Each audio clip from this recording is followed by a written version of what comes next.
चलिए तो हम यहाँ पे क्वेश्चन स्टार्ट करेंगे। देखो, हमने अभी तक के, आपको बता दें, ठीक है, अभी तक के बहुत सारे लेक्चर ले चुके हैं जो कि आपके लिए बहुत ही ज़्यादा बेनिफिशियल होगा, है ना। एसएससी जेई वगैरह के लिए तो बहुत ही ज़्यादा इम्पोर्टेंट है, क्योंकि एसएससी जेई अभी आने वाला है ना। एसएससी जेई आने वाला है और इसके बाद में अक्टूबर में आपका एसएससी जेई होगा, उसके बाद में फिर मार्च में भी होने वाला है। तो बहुत ही ज़्यादा इम्पोर्टेंट है आपको क्या करना, पढ़ाई करना। उसके बाद में गेट भी आएगा, ठीक है। उसके बाद में आपका ईएससी भी आने वाला है। तो कोई वैकेंसी तो आएंगी ही, नो डाउट वैकेंसी आना है, बट आपकी तैयारी कैसी है वो डिपेंड करती है। समझ रहे हो बात को? तैयारी कैसी है वो डिपेंड करती है कि भाई किस तरीके से आप उसमें परफॉर्म कर पा रहे हो। समझ रहे हो बात को?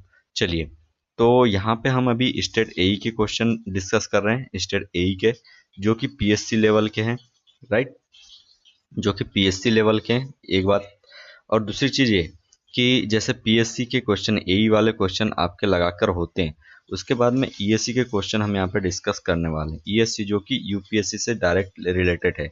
और इसके बाद में एसएस आपने क्या कर लिया, देखो, आपने लगा लिया एसएससी जेई लगा लिया, ठीक है। उसके बाद में आपने लगा लिया, ठीक है, एसएससी जेई लगा लिया, एई लगा लिया, ठीक है, एई के क्वेश्चन लगा लिए, फिर उसके बाद में ईएससी लगा लिए, ठीक है। उसके बाद में आपने क्या, गेट लगा लिए। तो गेट डायरेक्टली आपको बेनिफिट देगा किसमें, मेंस में। एसएससी जेई के मेंस में गेट डायरेक्टली आपका बेनिफिट देने वाला, ठीक है। तो ये इतना चीज आपने कर लिया, इतना चीज आपने कर लिया, और फिर आपने टेस्ट सीरीज लगा दिया। तो आपको भाई अच्छे से बेटर परफॉर्म करने में, अच्छे नंबर लाने से कोई नहीं रोक सकता है। मैं आपको एक गारंटी लिख कर दे देता हूँ। समझ रहे बात को? क्योंकि क्योंकि जो यदि एसएससी जेई के प्री वाले क्वेश्चन अभी यदि आप देखो, तो वो बहुत ही सिंपल तरीके से स्ट्रेट फॉरवर्ड क्वेश्चन आए हुए हैं, ठीक है। तो इसको आपको ध्यान देना है, ठीक है। चलिए, तो हम बिना टाइम को वेस्ट करते हुए हम यहाँ पे लेक्चर को स्टार्ट करते हैं। तो यहाँ पे क्वेश्चन 46 क्या बोल रहा है, चेक करना। Which of the following statement is correct, ठीक है, कौन सा स्टेटमेंट आपका करेक्ट है, ठीक है। Pelton wheel is reaction turbine, Pelton wheel is radial flow turbine, ठीक है, और Pelton wheel is impulse turbine, right. तो यहाँ पे आपका कौन सा हो जाएगा, पेल्टन व्हील जो है कौन सी टर्बाइन है। तो इसका सिंपल है, ये पेल्टन व्हील आपकी क्या, इम्पल्स टर्बाइन है, राइट। पेल्टन व्हील की कौन सी टर्बाइन है, इम्पल्स टर्बाइन, याद रखना है, ठीक है, ठीक है। तो देखो, पेल्टन व्हील, ठीक है, ये क्या है, इम्पल्स टर्बाइन है, ठीक है, इम्पल्स टर्बाइन, पेल्टन व्हील, ठीक। यहाँ देखो पी आ रहा है, यहाँ पे भी पी आ रहा है, ठीक है। पी और पी मतलब दोनों पीपी हो गए, तो पीपी मिलके आपके क्या हो गया, इम्पल्स टर्बाइन आपका आंसर हो गया। अच्छा, नेक्स्ट चीज यहाँ पे मैं बता दूं आपको, क्या, जो फ्रांसिस टर्बाइन होती है ना, फ्रांसिस टर्बाइन जो होती है, ये होती है आपकी कौन सी टर्बाइन, ये होती है रिएक्शन टर्बाइन, ठीक है, रिएक्शन टर्बाइन, ठीक है, रिएक्शन टर्बाइन। तो ये आर यहाँ पे आर, ठीक है, दोनों में आर आर आ गया, तो ये रिएक्शन यहाँ पे रिएक्शन टर्बाइन हो गया, राइट। चलो, ये कहानी आपकी यहाँ तक थी। नेक्स्ट क्वेश्चन देखते हैं।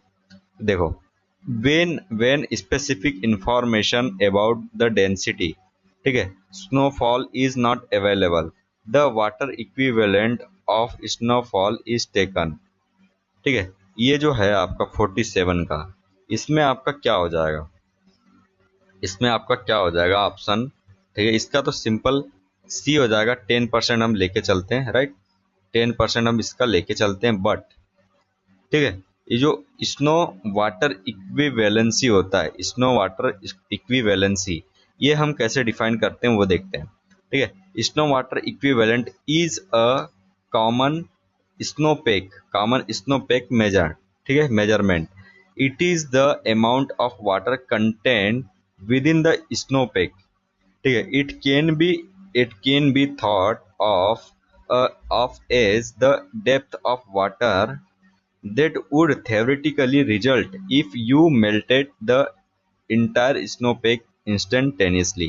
बात कुछ समझ में आ रही है? क्या होता है कि जो स्नोपेक होता है ना, एक तरीके से आपका स्नोपेक जो होता है, आपका स्नोपेक, ये मेल्ट होगा, आफ्टर सम टाइम ये मेल्ट होगा, मेल्ट होने के बाद में ये वाटर में कन्वर्ट हो जाएगा। तो वही चीज यहाँ पे बोली जा रही है, समझ रहे बात को। तो इसका आपका आंसर हो जाएगा क्या, सी, है ना।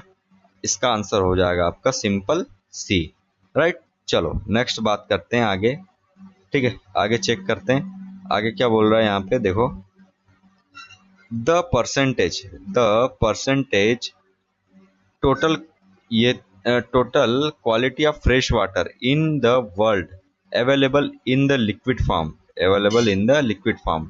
ठीक है। कितना फ्रेश वाटर जो है वो कितना अवेलेबल है, ये तो क्वेश्चन सिंपल है। कितना परसेंट है, 30% आपका अवेलेबल है, ठीक है। 30% जो वाटर है आपका पीने के योग्य, ठीक है, वो अवेलेबल है। कितना, 30% water are available for in the liquid form, ठीक है। चलो नेक्स्ट क्वेश्चन जल्दी से चेक करना, 49 यहाँ पे हो जाएगा आपका simple. The precipitation in the form of water drop size largest 0.5 mm, 0.5 mm से यदि वाटर की जो ड्रॉप है वो है लार्ज, ठीक है, वाटर वो आपकी ग्रेटर है, तो उसे हम क्या बोलेंगे, ठीक है। स्नो होगा, ग्लेज होगा, ड्रिजल होगा, क्या होगा, 0.5 mm से आपकी बड़ी। क्वेश्चन आपका अच्छा क्वेश्चन है, ये क्वेश्चन आपका घूमते रहता है, ठीक है। तो 0.5 से यदि बड़ी हो गई, 0.5 से यदि बड़ी हो गई तो वो कहलाएगा रेनफॉल, ठीक है। 0.5 mm से यदि बड़ी हो गई तो वो हो जाएगी रेनफॉल, ठीक है। ये 0.5 से आपका क्या हो गया, बड़ा हो गया, है ना। 0.5 से बड़ा हो गया वो कहलाएगा आपका रेनफॉल, ये चीज याद रखना है। यदि जब भी कहीं पे यदि बोला गया, जब भी कहीं पे यदि आपको बोला गया कि रेनफॉल हो रही है, ठीक है, रेनफॉल हो रही है ना, रेनफॉल हो रही है, तो रेनफॉल हो रही है कहने का मतलब रेनफॉल कब आएगा, जब ये, है ना, 0.5 mm से आपका ज्यादा है ड्रॉप, ठीक है, ड्रॉप, तो उसको हम क्या बोल देंगे, रेनफॉल। और वहीं पर ही यदि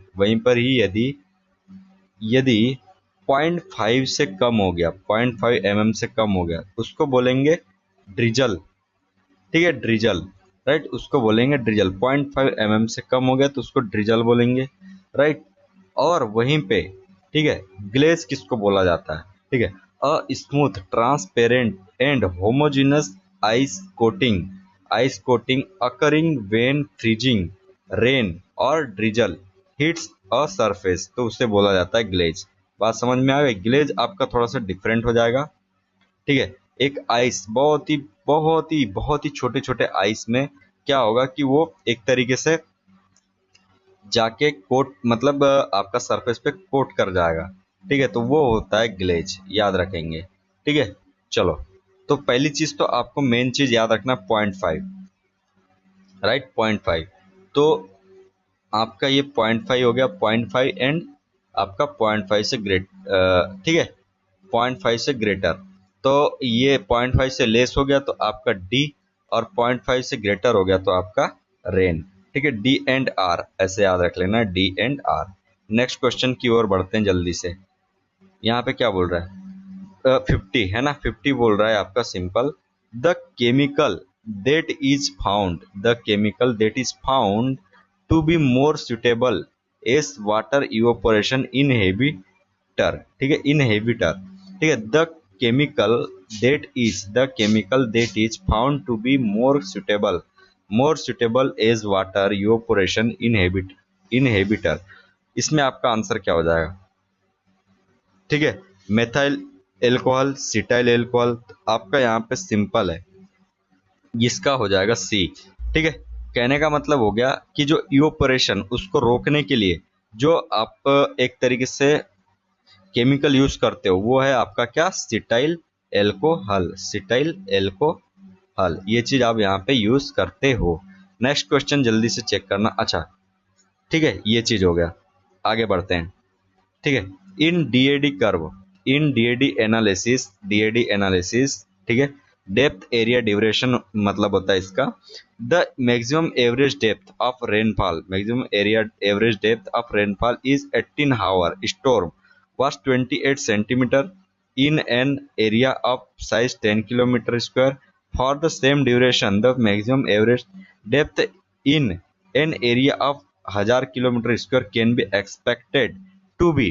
ठीक है, अब इसमें आपको बताना है, बात समझ में आ रही है। बोल रहा है कि 10 किलोमीटर स्क्वायर का आपका एरिया है, ठीक है, उसके लिए जो 18 हावर का स्टॉर्म आया तो वहां पे 28 सेंटीमीटर की आप क्या रेनफॉल को मेजर किए। वहीं पे यदि 1000 किलोमीटर स्क्वायर की बात की जाए तो उस केस में आपका क्या हो जाएगा, या इक्वल हो जाएगा या ग्रेटर हो जाएगा या लेस देन हो जाएगा। ठीक है, 28 सेंटीमीटर, 28 सेंटीमीटर से आपका सिंपल है, यदि एरिया बढ़ जाएगा तो लेस देन हो जाएगा। ठीक है, आपका लेस देन हो जाएगा, एवरेज जो डेप्थ होगी वो आपकी लेस देन हो जाएगी। ठीक है, ये आपको ध्यान रखना है इसमें।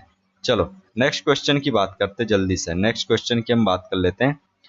52 बोल रहा है यहाँ पे the direct runoff is made up two of, the direct runoff is made up two of, right.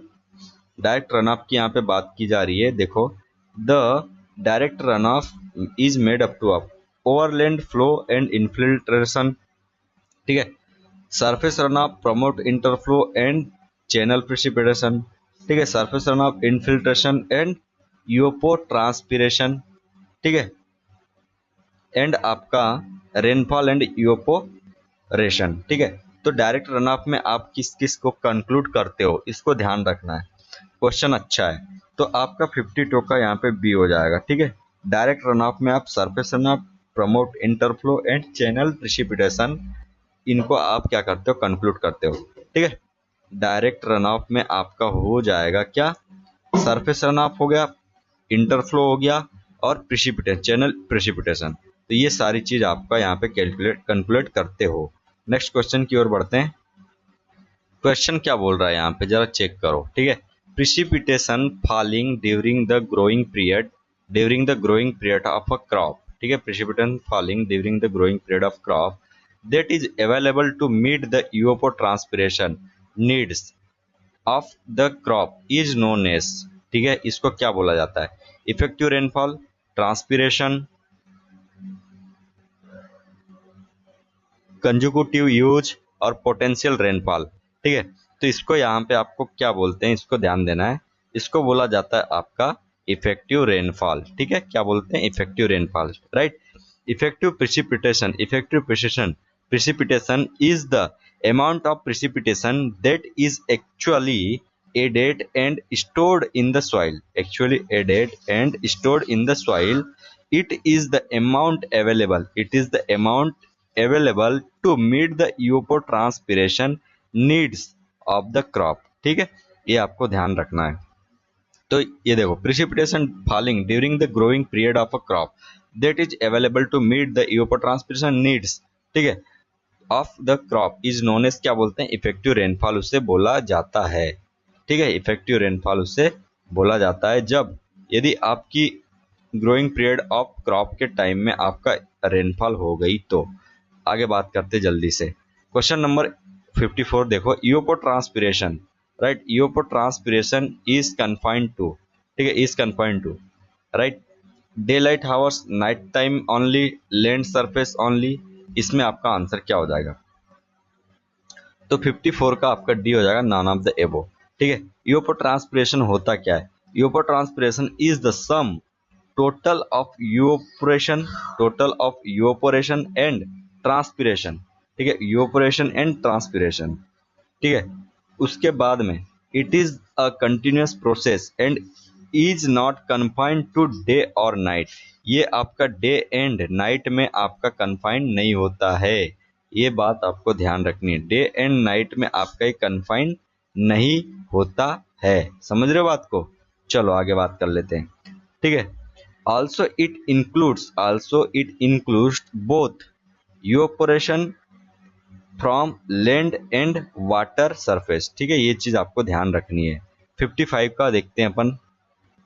चलिए क्वेश्चन 55 का अपन देखते हैं। क्वेश्चन 55 में क्या बोल रहा है, प्रिज्माइडल फार्मूला विथ यूजुअल नोटेशन। ठीक है, प्रिज्माइडल फार्मूला की बात करते हैं। प्रिज्माइडल फार्मूला में आपका यहाँ पे क्या हो जाएगा, ठीक है, सिंपल है।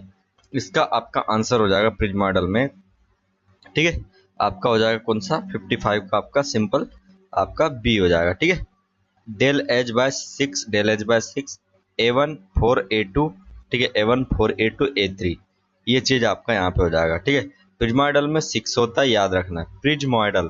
ठीक है, प्रिज्म प्रिज्म एक तरीके से प्रिज्म में यदि बात की जाए 1 2 3 4, ठीक है, 1 2 3 4 5, ठीक है, एज प्रिज्मॉइडल है ना प्रिज्म, तो इसमें आपका 6 जो रहता है वो 6 यहाँ पे रहेगा, याद रखना है इसको, ऐसे याद रख लो।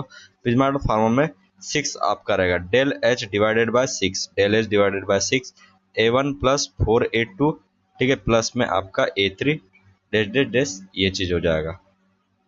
क्वेश्चन नंबर यहाँ पे चेक करना 56 क्या बोल रहा है। क्वेश्चन नंबर 56 में चेक करो क्या बोल रहा है। ठीक है, एन एक्विडक्ट, ठीक है, an aqueduct is a cross drainage work provided to carry canal over a natural drain. Question अच्छा है, रिपीटेड क्वेश्चन है। ठीक है, आपका रिपीटेड क्वेश्चन है ये। ठीक है, इसका आंसर क्या हो जाएगा, सिंपल। ठीक है, यहाँ पे देखो, canal bed is at the same level as, ठीक है, as the bed of the natural drain, right, ये। फिर उसके बाद में देखो, canal bed is below the HFL of the natural drain. ठीक है, canal bed is below the HFL, ठीक है, below the HFL of the natural drain. Canal bed is below the HFL of the natural drain. Canal bed is well above the HFL। ठीक है, अब देखो यहाँ पे एक्विडक्ट की बात की जा रही है ना, एक्विडक्ट की बात की जा रही है, तो देखो यहाँ पे canal bed is below the HFL of the natural drain. ठीक है, जो कैनल बेड है उसके ऊपर हो गई आपकी ड्रेन, ऐसा यहाँ पे बोला जा रहा है। ठीक है, ये चीज नहीं हो सकता। ठीक है, आपका फिर देखो, canal bed is well above, canal bed is well above the HFL of natural drain. इसका आंसर हो जाएगा आपका सिंपल 56 का हो जाएगा यहाँ पे सी। ठीक है, सी, क्योंकि जो कैनल यदि कैनल ड्रेन जो ड्रेन यदि कैनल के ऊपर रहती है तो ये होता है आपका एक्विडक्ट सिफोन। ठीक है, सिफोन, एक्विडक्ट सिफोन होता है, और जब ड्रेन नीचे हो जाती है तो ये हो जाता है आपका क्या, सिंपल एक्विडक्ट। ये चीज आपको ध्यान रखना है 56 में। ठीक है, 56 में आपको ये चीज ध्यान रखना है, राइट। चलिए थोड़ा सा इसके बैकग्राउंड में जाके आपको वैल्यूज बताते हैं, कि और चीजें बताते हैं जिससे कि आपको अच्छे से याद रहे। तो सी आपका यहाँ पे आंसर है। देखो, एक्विडक्ट, एक्विडक्ट होता क्या है, ठीक है, एक्विडक्ट होता क्या है, तो एक्विडक्ट होता है आपका a hydraulic structure which carries a canal across the above the drainage. ठीक है, ठीक है, above the drainage when canal bed is well above, canal bed is well above the HFL of the natural drain. ठीक है, तो canal bed आपका ऊपर रहता है ड्रेन से। ठीक है, तो ये हो जाता है आपका एक्विडक्ट, एक्विडक्ट। ठीक है, उसके बाद में सिफोन एक्विडक्ट की बात करो तो सिफोन एक्विडक्ट में आपका it is the similar to an aqueduct except that the water surface, except that the water surface level of drain is higher the canal bed. ठीक है, तो जो ड्रेन हो गया, वो ड्रेन का वाटर लेवल हो गया वो ऊपर हो गया समझो, तो वो हो जाएगा आपका कौन सा, एक्विडक्ट सिफोन। ठीक है, एक्विडक्ट सिफोन यहाँ पे हो जाएगा। ठीक है, एक्विडक्ट सिफोन ये हो जाएगा। उसके बाद में आगे बात करते हैं। ठीक है, उसके बाद में बात करते हैं सुपर पैसेज इन सिफोन और केनाल सिफोन, इसके बारे में थोड़ा सा बात कर लेते हैं क्योंकि ये भी आपके क्वेश्चन में आते हैं, है ना। सुपर पैसेज क्या होगा, सुपर पैसेज, सुपर पैसेज में ठीक है सिंपल है, आपका जो FSL है, FSL वो है ना सुपर पैसेज, FSL जो है आपका एबो रहेगा किससे, FSL एबो रहेगा किससे, आपका ड्रेन से। ठीक है, ड्रेन से आपका FSL वो एबो है, तो वो हो जाएगा आपका सुपर पैसेज। ठीक है, सुपर पैसेज, और वहीं पे यदि, ठीक है, FSL ऑफ कैनाल, ठीक है, FSL of a canal is higher than the bed of drain. ठीक है, ये बात समझ में आ रही है? जो सुपर पैसेज में क्या था, constructed where the bed of drain is well above the canal FSL. Canal FSL आपका एबो है,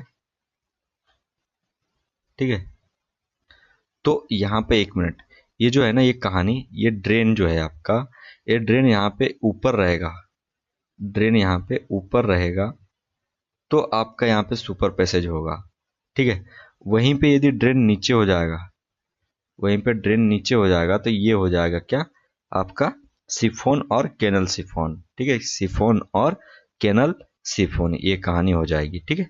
ये चीज आपको ध्यान रखना है, सिंपल है। नेक्स्ट क्वेश्चन की बात करते जल्दी से, नेक्स्ट क्वेश्चन की बात कर लेते। 57 में क्या बोल रहा है, open flume, open flume outlet is an orifice a weir a meter, ठीक है। जो फ्लूम होता है वो एक तरीके से क्या है, ओपन फ्लूम एक तरीके से क्या है, वियर है, ओरिफाइस है, क्या है, ठीक है। तो इसका सिंपल है आपका बी, एक ये वियर है, ठीक है। जो फ्लूम है, फ्लूम है, ओपन फ्लूम, ये एक तरीके से आपका वियर है, right. This is a smooth wear with a throat constructed, ठीक है, sufficiently long to ensure that the controlling section remains within the parallel throat, ठीक है। For all discharge up to the maximum, it is a semi modular outlet, एक semi modular outlet की तरह इसको use किया जाता है, बट ये है एक वियर, ठीक है। जब फ्लूम की बात की गई, फ्लूम की बात की गई, यहाँ पे फ्लेम हो जाएगा, फ्लेम ऐसे याद रख लो, फ्लेम, फ्लेम एक तरीके से वियर का काम करता है। चलिए आगे बात कर लेते हैं। 58 में चेक करो, 58 क्या बोल रहा है, in saddle siphon spillway, saddle siphon spillway an air vent, ठीक है, an air vent is provided at the level of the, ठीक है, ठीक है, vent is provided at the level of the full reservoir surface, ठीक है, provided, ठीक है, provided at the level of the full reservoir surface, ठीक है। फुल रिजर्वायर सरफेस में ये चीज आपको प्रोवाइड किया जाता है, ठीक है। तो इसमें आपका आंसर क्या हो जाएगा, ठीक है, इसमें आपका आंसर क्या हो जाएगा, तो यहाँ पे 58 का आंसर सिंपल क्या हो जाएगा, ए, ठीक है। Break the siphonic action at that level, break siphonic action at that level, right, in a saddle siphon spillway, in a saddle siphon spillway an air vent is provided at the level of full reservoir surface, ठीक है। तो ये चीज रहता है break the siphonic action at that level, ठीक है। इसीलिए आपका सेडल पॉइंट स्पिलवे प्रोवाइड किया जाता है, इसको याद रखना है, ठीक है। किसको ब्रेक करने के लिए, सिफोनिक एक्शन को ब्रेक करने के लिए इस चीज को प्रोवाइड किया जाता है। नेक्स्ट क्वेश्चन की बात करते हैं 59, ठीक है। 59 में आपको क्या बोल रहा है, is aligned along water set, ठीक है, and runs for most of its length on water set, ठीक है। इज अलाइंड, ठीक है, is aligned along water set and runs for most of its length on a water set, ठीक है।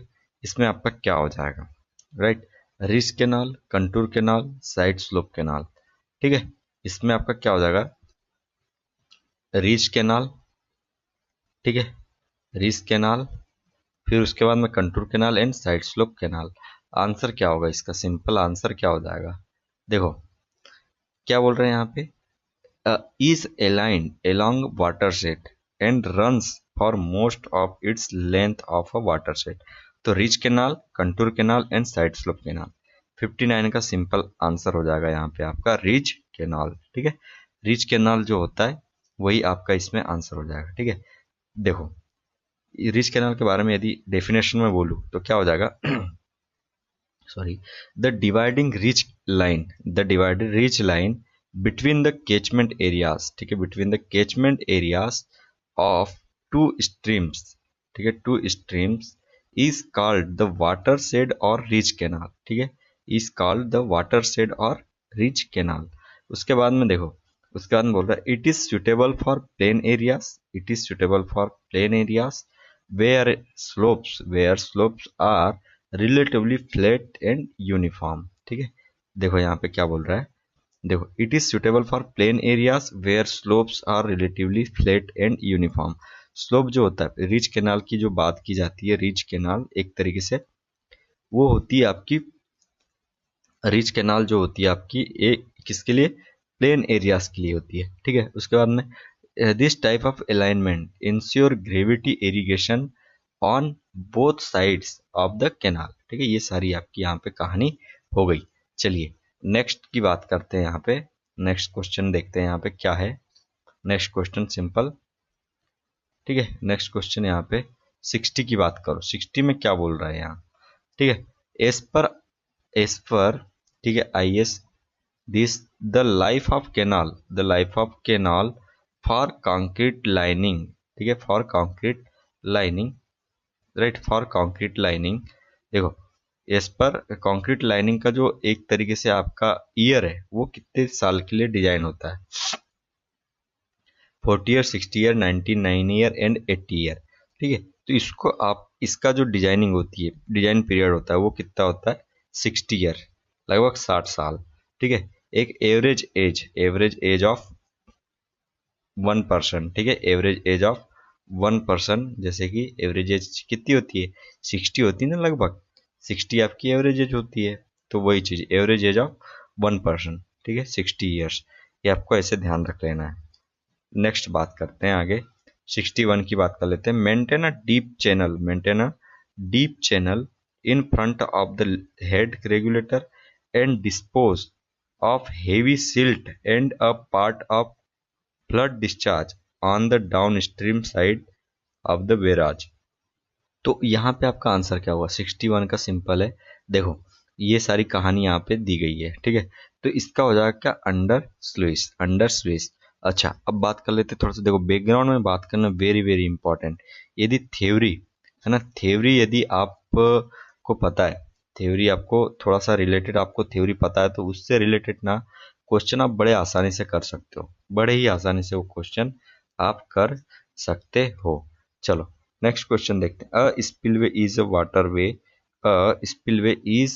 Waterway provided, ठीक है, प्रोवाइडेड टू डिस्पोज, ठीक है, टू डिस्पोज ऑफ सरप्लस, ठीक है, सरप्लस फ्लड्स वाटर्स, ठीक है। देखो यहाँ पे ध्यान रखना है, a spillway is a waterway, spillway जो स्पिलवे होता है, ठीक है ना, is a waterway provided to dispose of surplus flood waters from a reservoir after it has been filled to its maximum capacity। समझ में आ गई।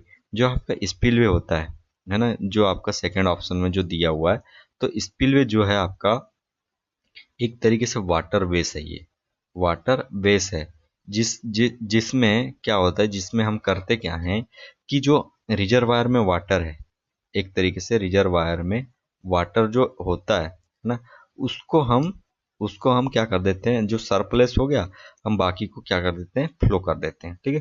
तो स्पिल वे एक तरीके से वाटर वे है, वे ही, वही नाम में ही वे लिखा है, तो एक तरीके से वाटर वे है, ठीक है। अब नेक्स्ट यहाँ पे देखो, ठीक है, अ स्टील बेसिन और स्टाइलिंग जो बेसिन है, स्टीलिंग बेसिन जो है वो क्या है, is defined as a structure is in which hydraulic jump is used for energy dissipation, ठीक है, confined partly और entirely।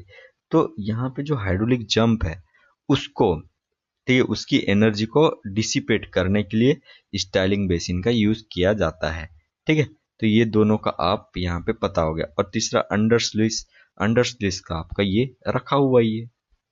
तो यहाँ पे ये कहानी बन गई।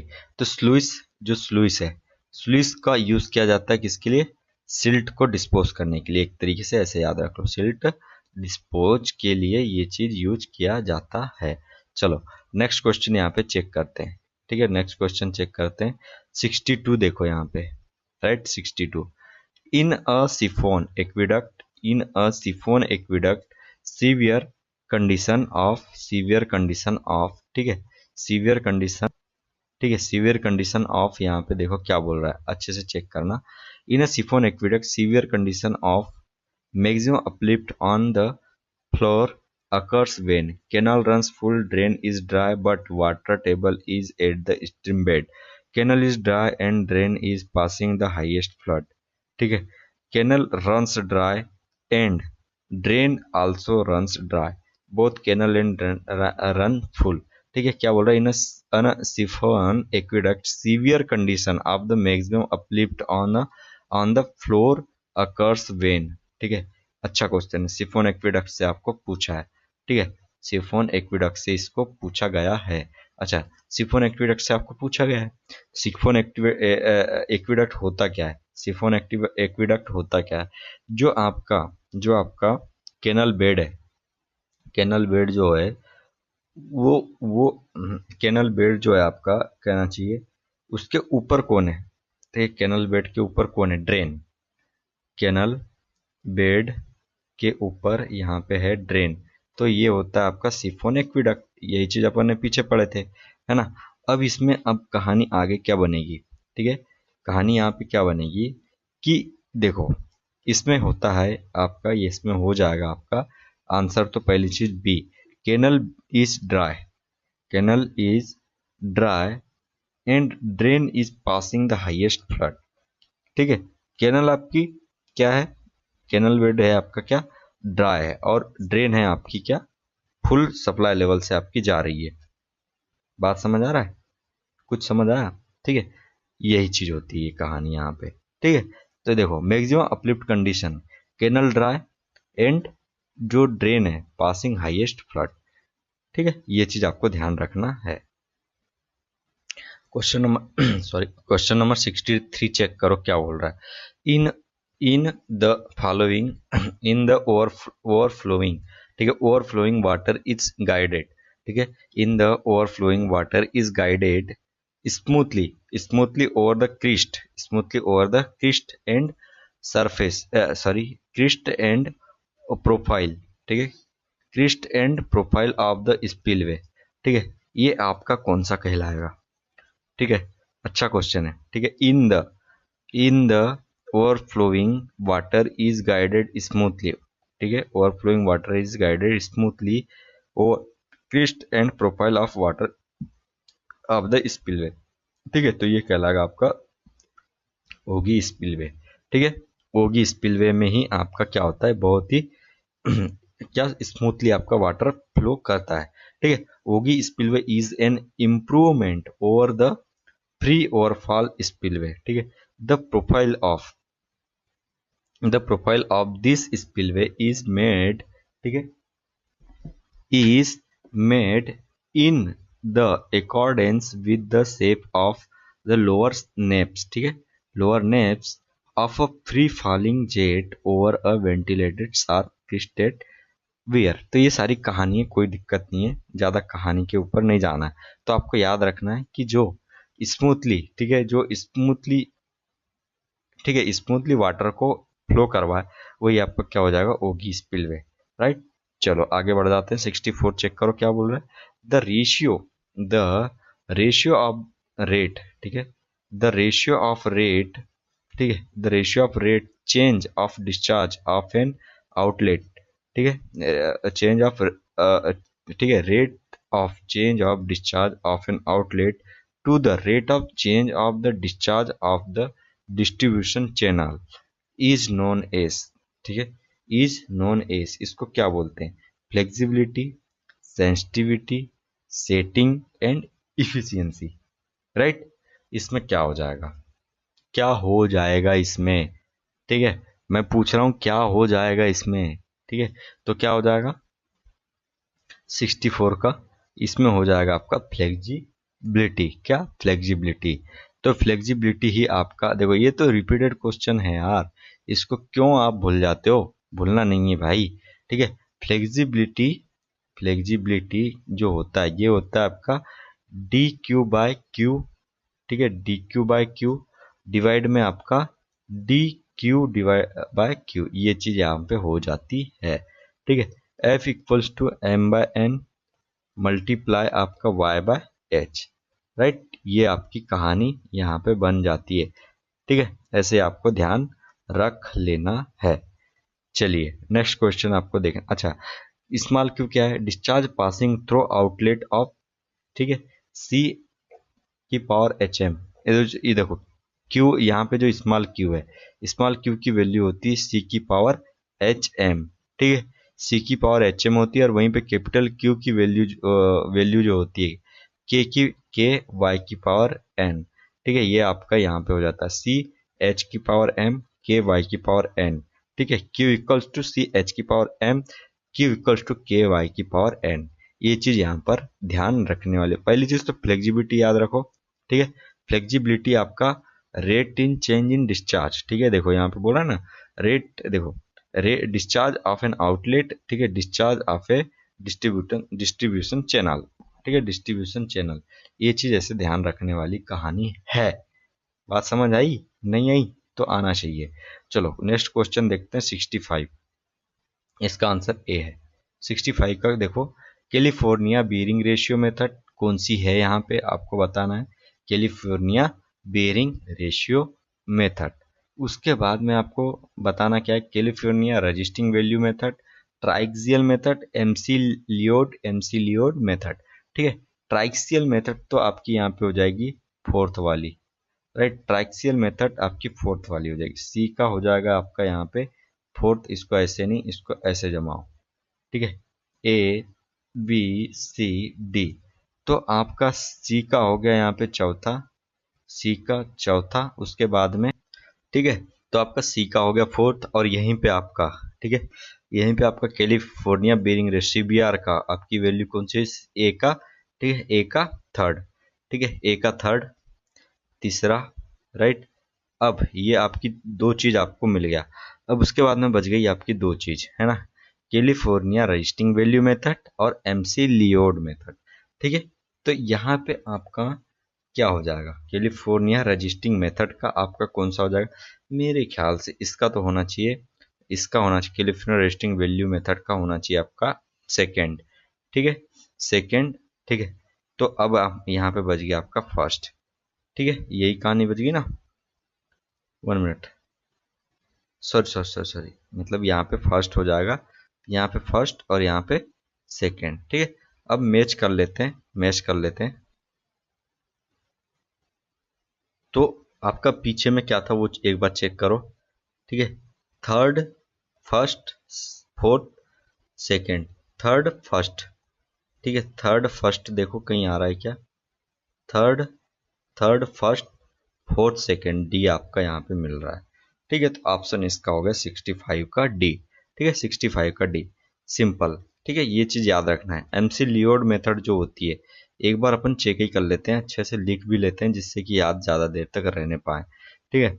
चलिए, तो ए का तीसरा था, ए का तीसरा मतलब CBR ratio method, CBR method का था आपका टी बराबर, ठीक है, 1.75 पी, ठीक है, 1.75 P C B R minus में आपका ए बाय पाई और 1/2, ठीक है, ये चीज आपको ध्यान रखना है, 1.75 पी सी बी आर और माइनस में ए बाय पाई की पावर 1/2, ये ध्यान रखना है, ठीक है। वैसे ही आपका बी का चेक करो, बी का बी का क्या बोल रहा है, बी में देखो बी का फर्स्ट है ना, बी का फर्स्ट मतलब ये, ठीक है, मतलब कैलिफोर्निया रजिस्टिंग रेशियो यहाँ पे क्या हो गया, टी बराबर के टी आई, के टी आई, ठीक है, 90 माइनस आर, 90 माइनस आर, और यहाँ पे डिवाइड में सी की पावर 1/5, के टी आई 90 माइनस आर, ठीक है, के टी आई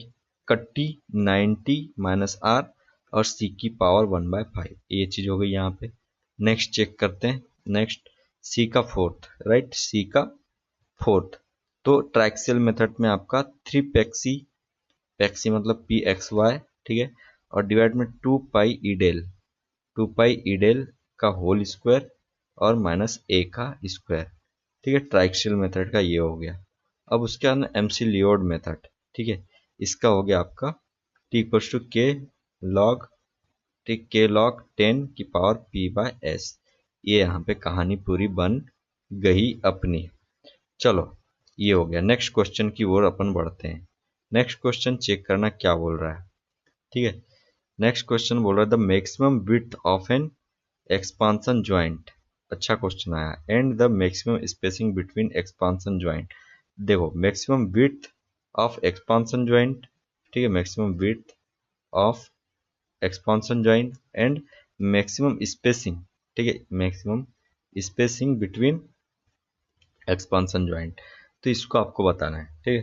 2.5 सेंटीमीटर, ठीक है, 160 मीटर, मतलब कि ये चीज बोल रहा है ना, spacing spacing between expansion joint, spacing between expansion joint rough interface layer is, right. तो इसका आंसर आपका क्या हो जाएगा?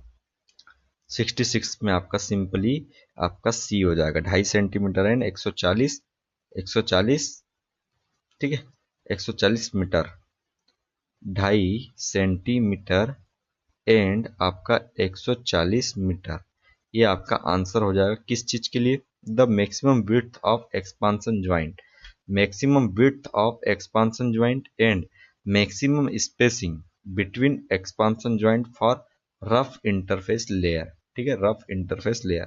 The maximum width of expansion joint and maximum spacing between expansion joint for rough interface layer, ठीक है। ये चीज आपको ध्यान रखनी है बात को। चलो आगे बढ़ते हैं, ठीक है। तो आपको ये चीज ध्यान रखनी है, 2.5 सेंटीमीटर की आपकी 2.5 सेंटीमीटर की विड्थ होती है, ठीक है, विड्थ होती है, और आपका 140 मीटर का एक तरीके से एक पैनल होता है, ठीक है। तो ऐसे आपको ध्यान रखना है। नेक्स्ट क्वेश्चन, चलो 67 बात करते हैं। क्या बोल रहा है? द टोटल लेंथ, ठीक है, of tie bar, the total length of tie bar 1 centimetre diameter, ठीक है, 1 सेंटीमीटर डायामीटर है आपका, ठीक है। Total length of tie bar का आपका 1 सेंटीमीटर डाया है। उसके बाद में embedded in a cement concrete pavement with allowable working stress, allowable working stress in steel in tension equal to 1400 kg per centimetre square and allowable bond stress, allowable bond stress in deformed bar in concrete, ठीक है, 24.6 kg per centimetre square is, right. इसका आपका क्या हो जाएगा? इसको आप कैसे सॉल्व करोगे? ठीक है, इसको सॉल्व करने के लिए आपको सिंपल क्या करना है, ठीक है, इसको सॉल्व करने के लिए आपको करना क्या पड़ेगा? कुछ नहीं, देखो क्या क्या चीज आपको गिवन है, ठीक है, क्या क्या चीज आपको गिवन है। The total length of tie बार, चलो इसको सॉल्व करने के लिए आपको करना पड़ेगा ए एस टी इंटू आपका सिग्मा एस टी, मतलब फोर्स निकालना पड़ेगा एक तरीके से, ठीक है, फोर्स निकालना पड़ेगा, राइट, ठीक है। अब इसके बाद में देखो, और इस इक्वल में आपका हो जाएगा क्या? पाई फाई एल टाउ, ठीक है, पाई फाई एल टाउ, पाई एक तरीके से पाई डी एल याद रखो लो, पाई डी एल टाउ, ठीक है, सीयर, और ये आपका एक तरीके से आपका पेरीमीटर हो गया, राइट। अब इसमें सारी वैल्यू को पुट करनी है, सारी वैल्यू को आपको पुट करनी है, और वैल्यू निकालना है किसकी? लेंथ की, है ना, वही चीज है ना, देखो ना यहाँ पे बोल तो रहा है वही, ठीक है। The total length of tie बार, ठीक है, टोटल लेंथ ऑफ टाई बार, तो आप ऐसे निकालोगे, ठीक है। तो यहाँ पे वैल्यूज आपको पुट करनी है, तो वैल्यू में आपका क्या क्या हो जाएगा चेक करो, ठीक है। इसको मिटा देते हैं यहाँ से, देखो ए एस टी, मतलब A S T area of steel, ठीक है, पाई/4, ठीक है, पाई/4, डी का स्क्वायर मतलब 1 का स्क्वायर, सब सेंटीमीटर में चलेगा, ठीक है, 1 सेंटीमीटर।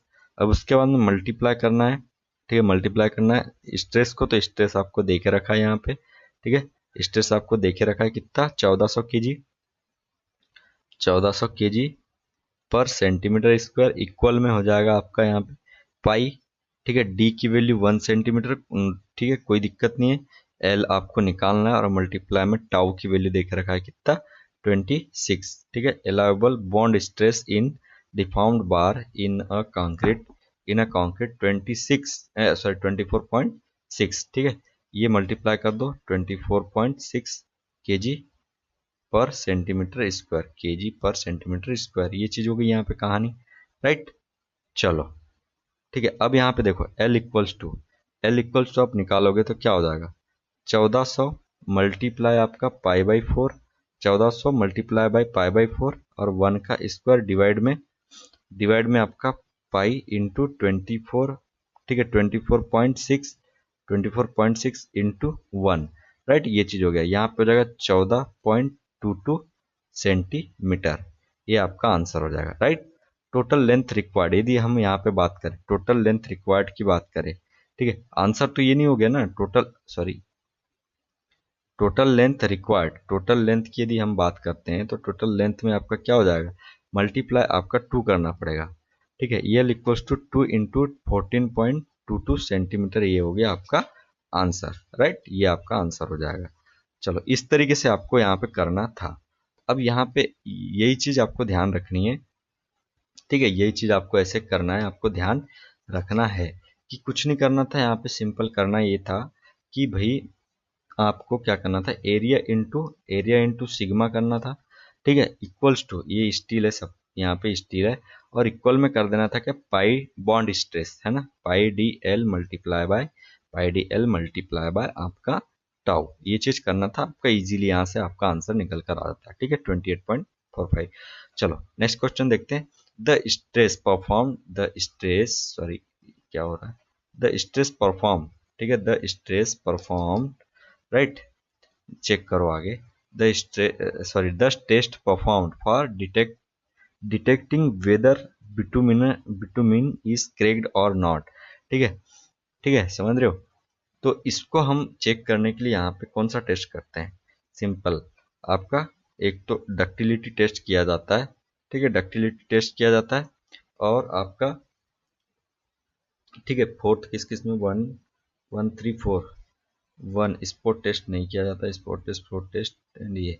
ठीक है, आपका आंसर क्या हो जाएगा, 68 का सिंपल है, आपका आंसर हो जाएगा बी, है ना, आंसर यहाँ पे बी है। अच्छा, ठीक है, 68 में आपका आंसर यहाँ पे बी है। ठीक है, बी बोले तो 1 और 2, ठीक है, 1 और 2। अच्छा, देखो क्या बोल रहा है, the test performed for detecting whether bitumen is cracked or not. ठीक है, क्रेक के लिए यहाँ पे चेक करना है ना अपने को। ठीक है, तो आपका आंसर यहाँ पे क्या होगा, spot test and solubility test हम यहाँ पे परफॉर्म करते हैं। अच्छा, स्पॉट टेस्ट क्या है, फ्लोट टेस्ट क्या है, इसके बारे में देख लेते हैं। ठीक है, फ्लोट टेस्ट जो होता है, float test is used to measure the consistency of the bitumen material. Consistency पता करना है। ठीक है, कंसिस्टेंसी यदि पता करना है किसकी, बिटुमिन की कंसिस्टेंसी आपको पता करनी है, तो ठीक है, बिटुमेन की कंसिस्टेंसी पता करनी है तो आपको क्या चीज यूज करोगे, यहाँ पे फ्लोट टेस्ट। ठीक है, फ्लोट टेस्ट हम इसके लिए किया जाता है। ठीक है, वहीं पे आप बात करते हैं डक्टिलिटी टेस्ट की। Ductility test is used for measure the ductility of the bitumen. यदि डक्टिलिटी की पता करना है बिटुमिन की, तो आपका डक्टिलिटी टेस्ट किया जाता है। और वहीं पे sport and solubility tests are used for detecting whether the bitumen is cracked or not। ठीक है, क्रैकिंग के लिए आपका, किसके लिए, क्रैकिंग के लिए आपका यूज करते हो स्पॉट टेस्ट एंड आपका सॉल्युबिलिटी टेस्ट। राइट, चलो नेक्स्ट क्वेश्चन देखते हैं। द डुअल बार्स, ठीक है, the dual bars are provided, किस में प्रोवाइड किया जाता है, कॉन्ट्रैक्शन जॉइंट के लिए, एक्सपांशन जॉइंट के लिए, किसके लिए किया जाता है। ठीक है, आपका यहाँ पे आंसर क्या हो जाएगा। ठीक है, सिंपल सी बात है। राइट, इसमें आपका आंसर हो जाएगा आपका 69 का सी। ठीक है, both A and B, expansion के लिए भी किया जाता है और आपका कॉन्ट्रैक्शन के लिए भी ये चीज डुअल बार का यूज किया जाता है। ठीक है, डुअल बार याद रख लो, डुअल का मतलब ही डबल होता है, डुअल का मतलब ही डबल होता है। तो एक्सपांशन एंड कॉन्ट्रैक्शन बोथ के लिए, दोनों के लिए हम ये यूज करते हैं। समझ में आ गई बात। चलिए नेक्स्ट क्वेश्चन की ओर बढ़ते हैं। ठीक है, नेक्स्ट क्वेश्चन आपका यहाँ पे चेक करो क्या बोल रहा है, 70 क्वेश्चन यहाँ पे बोल रहा है आपका। राइट, 70 क्वेश्चन यहाँ बोल रहा है, failure in flexible pavement are due to the failure of. ठीक है, subgrade, base course, bearing course. ठीक है, देखो फेलियर इन फ्लेक्सिबल पेमेंट्स में फेलियर जो होता है are due to the failure of, किसके फेलियर की वजह से ये चीज होता है, सबग्रेड के फेलियर से, बेस कोर के फेलियर से एंड बियरिंग कोर्स के फेलियर से। राइट, तो यहाँ पे पहली चीज इसमें आपका जो ट्रांसफर होता है ना, लोड ट्रांसफर कैसे होता है, ग्रेन टू ग्रेन, राइट, समझ में आ रही बात, ग्रेन टू ग्रेन आपका लोड का ट्रांसफॉर्मेशन होता है ना, ग्रेन टू ग्रेन। अब यहीं पर यदि सबग्रेड यदि फेल हो गया, जो कि सबग्रेड सबसे नीचे होता है, यही आपका जैसे कि ऐसे नीचे मतलब कुछ यहाँ पे अंदर धस गया, तो पूरी यहाँ पे पूरी सॉइल जो ऊपर की पूरी जो लेयर है बिटुमिन यानी कि फ्लेक्सिबल पेवमेंट की, वो पूरी तरह वहां पे उसी उसी कंडीशन में वो उसी शेप में आपकी नीचे चली जाएगी, ठीक है। पहली चीज तो यहाँ पे आपका 1 तो होगा ही होगा, ठीक है। अब यहाँ पे देखो क्या हो जाएगा 70 का, तो 70 का सिंपली यहाँ पे डी हो जाएगा, मतलब 1 2 3। जब आपकी सबग्रेड फेल हो गई तो बेस कोर्स भी जाएगी और वेरिंग कोर्स भी जाएगी, तो डी 70 का वो डी हो जाएगा आपका, ठीक है। इस तरीके से आपको यहाँ पे ध्यान रखनी है। नेक्स्ट क्वेश्चन की बात कर लेते हैं 71 की।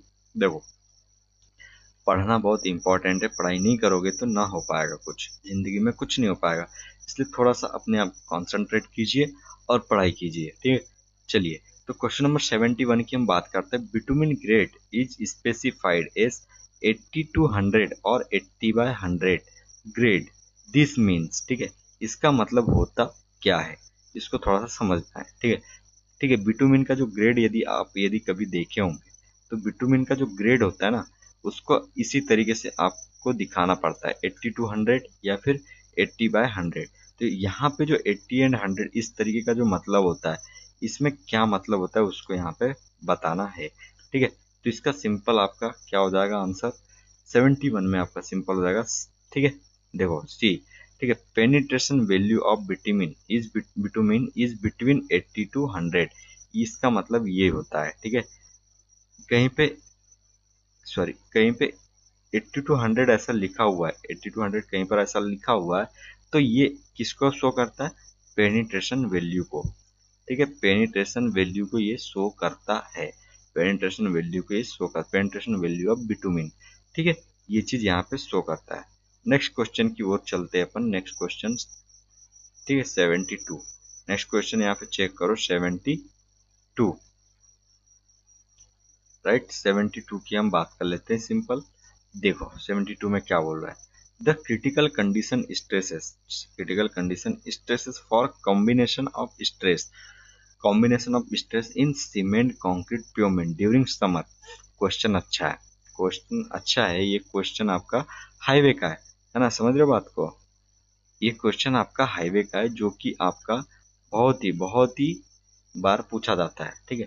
तो इसमें आपका हो जाएगा सिंपल क्या, देखो समर की बात कर रहा है, समर की बात हो रही है, समर, तो उस केस में उस समर के कंडीशन में आपका जो स्ट्रेस होएगा किसमें, कंक्रीट पेवमेंट में, ठीक है, कंक्रीट पेवमेंट में, तो उसमें क्या क्या वहां पर आएंगे, लोडिंग स्ट्रेस, लोड स्ट्रेस आएगा, वार्पिंग स्ट्रेस आएगा, फ्रिक्शनल स्ट्रेस, क्या क्या आएगा वो चीज को यहाँ पे बताना है, ठीक है। तो 72 का आपका सिंपल हो जाएगा यहाँ पर, राइट, पहले चीज तो इसका ऑप्शन नंबर ए हो जाएगा, ठीक है। तो ये हो जाएगा load stress plus warping stress, ठीक है, और माइनस में फ्रिक्शनल स्ट्रेस, ठीक है, माइनस में फ्रिक्शनल स्ट्रेस, ठीक है। समर, विंटर एंड मिडनाइट, ये तीन ऐसे चीज हैं जिसके बारे में पूछा जाता है, तो मैं यहाँ पे बारी बारी से सभी के बारे में डिस्कस कर देता हूँ, ठीक है। तो समर मिड डे, ठीक है, समर समर मिड डे, ठीक है, समर मिड डे की बात करें तो इसमें क्या क्या चीज है, ठीक है, लोड के कारण स्ट्रेस, ठीक है, लोड के कारण स्ट्रेस प्लस, ठीक है, लोड के कारण स्ट्रेस, और दूसरा आपका वार्पिंग स्ट्रेस, ठीक है, और माइनस कर देंगे यहाँ पे फ्रिक्शन वाला स्ट्रेस, ठीक है, फ्रिक्शन वाला स्ट्रेस हम यहाँ पे माइनस कर देते हैं। विंटर की बात करते हैं, विंटर की बात करते हैं, तो विंटर के केस में आपका क्या हो जाएगा, विंटर के केस में आपका हो जाएगा विंटर मिड डे की बात, सब मिड डे की बात चल रही है, ठीक है। तो लोड वाला स्ट्रेस तो आएगा, लोड स्ट्रेस तो आएगा प्लस, ठीक है, लोड स्ट्रेस आएगा प्लस आपका यहाँ पे वार्पिंग स्ट्रेस आएगा, ठीक है, वार्पिंग स्ट्रेस आएगा, ठीक है, वार्पिंग स्ट्रेस, उसके बाद में प्लस में फ्रिक्शन वाला हो जाएगा, ठीक है, फ्रिक्शन वाला प्लस में हो जाएगा, ठीक है। फ्रिक्शन वाला यहाँ पे जब डे की बात आती है तो फ्रिक्शन वहाँ पे नेगेटिव हो जाता है, और यदि विंटर की बात आ जाती है तो वहाँ पे आपका प्लस हो जाता है, ठीक है। अब मिड नाइट की बात करते हैं, तो मिड नाइट में सिर्फ लोड आएगा और वहां पे सिर्फ वार्पिंग स्ट्रेस आएगा बस। ठीक है, ठीक है, ये चीज आपको ध्यान रखना है, राइट। मिडनाइट में फ्रिक्शन का इफेक्ट आता ही नहीं है, तो बस इसमें कुछ तो है ही नहीं यार। देखो, लोड है, लोड के कारण स्ट्रेस है, और प्लस आपका वार्पिंग स्ट्रेस है। ठीक है, वार्पिंग स्ट्रेस है, तो ये दोनों कंडीशन में आपका विंटर एंड समर दोनों में ही है ना। सिंपल सा आपका प्लस एंड माइनस हो रहा है, प्लस एंड माइनस हो रहा है किस केस में? फ्रिक्शन के केस में। ठीक है, तो प्लस किसके केस में हो जा रहा है? जब ठंडापन रहता है तो आप एक तरीके से प्लस समझ लो, और जब गर्मी बहुत तेज हो जाती है तो आदमी वैसे ही नेगेटिव में चला जाता है, मतलब भाई बहुत ज्यादा दिमाग खराब हो जाता है। तो आपका नेगेटिव किस में हो गया? समर सीजन में हो गया, ऐसे याद कर लो। ठीक है, और आपका तो मिड नाइट में तो फ्रिक्शन होता ही नहीं है, कोई दिक्कत वाली बात ही नहीं है। समझ गए बात को? चलो नेक्स्ट क्वेश्चन चेक कर लेते हैं आपका सिंपल। यहाँ पे नेक्स्ट क्वेश्चन चेक करना क्या बोल रहा है। 73।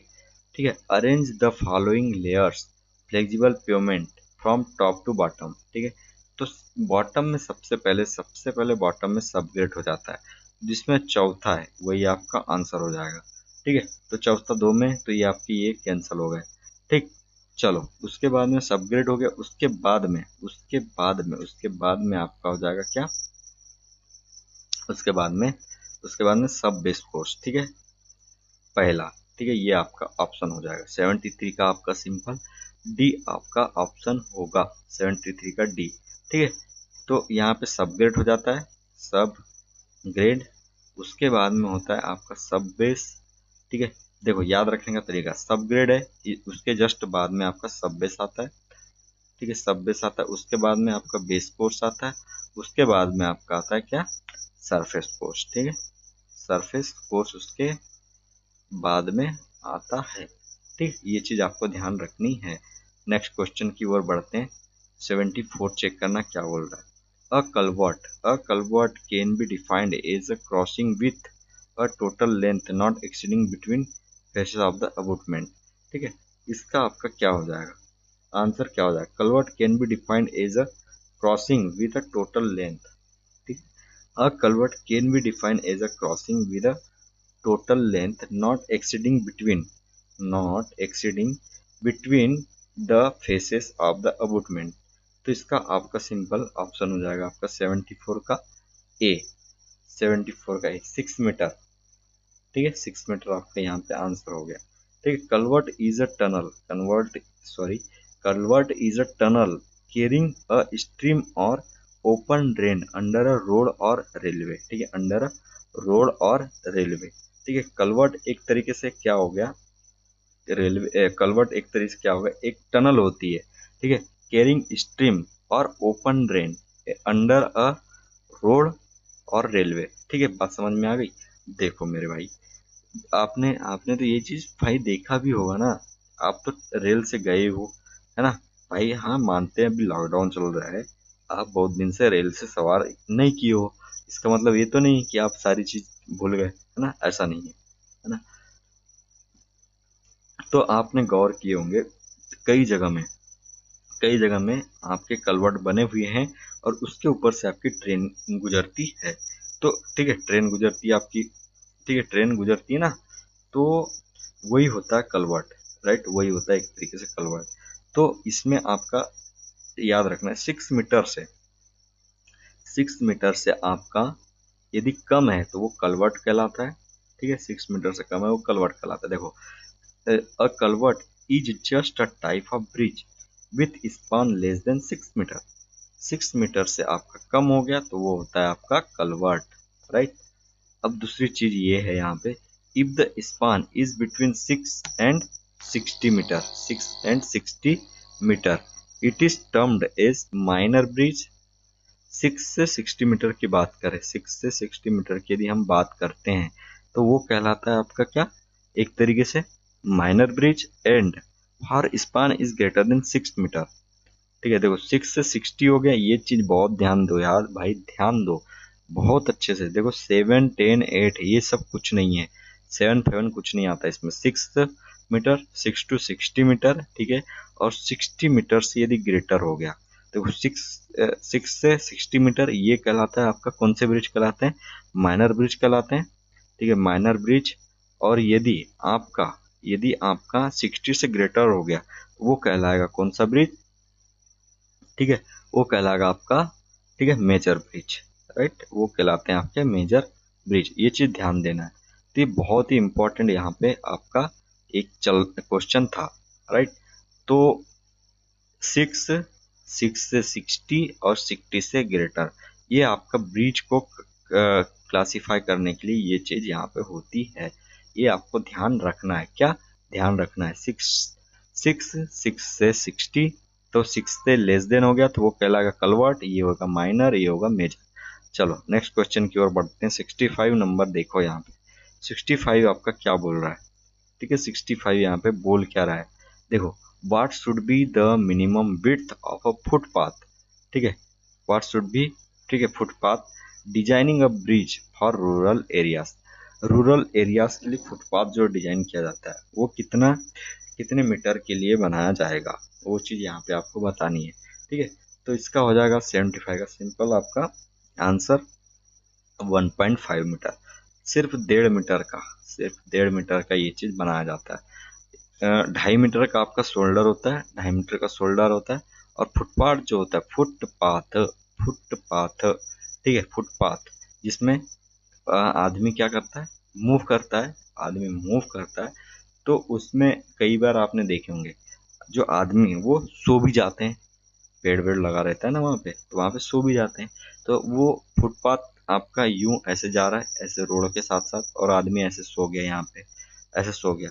तो लगभग एक आदमी की हाइट कितनी होती है? 1.5 मीटर होती है। तो वो पूरा का पूरा यहाँ पे सो जाता है, पूरा का पूरा सो जाता है, ठीक है। तो ऐसे याद रख लो कि 1.5 मीटर आपकी फुटपाथ की वैल्यू होती है, ठीक है, विड्थ होती है, ठीक है।